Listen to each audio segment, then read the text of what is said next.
where right now, as we sit here, President Biden continues to push us closer and closer to the brink of nuclear war. This is the existential threat that we face. I didn't grow up in the duck and cover era. Maybe some of you did.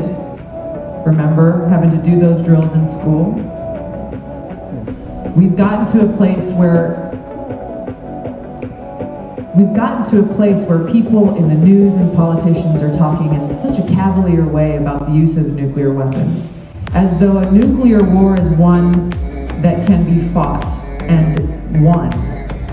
Everywhere I go, I'm urging people, look back to President Reagan, when he said a nuclear war cannot be won and therefore must never be fought.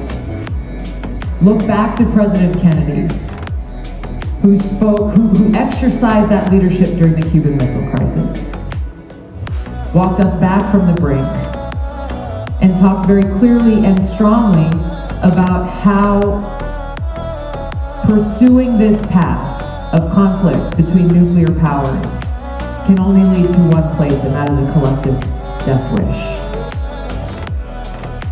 There's so many challenges and issues that we face, and we have to continue to fight those battles.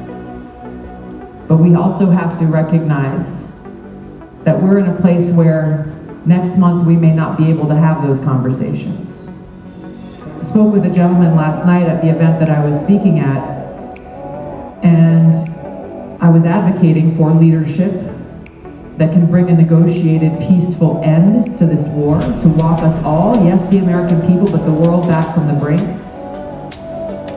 And he said, Tulsi, that's up to Putin.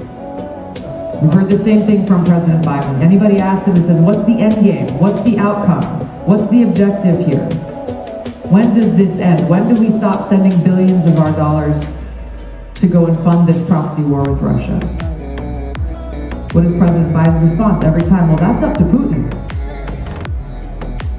General Bolduc, is that leadership? No. That's a dereliction of leadership. And if, that was just mere hyperbole for someone who was looking for a chance to get elected to office, that would be one thing, but it's not.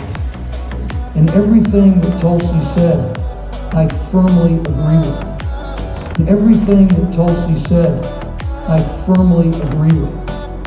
Everything that Tulsi said, I firmly agree with.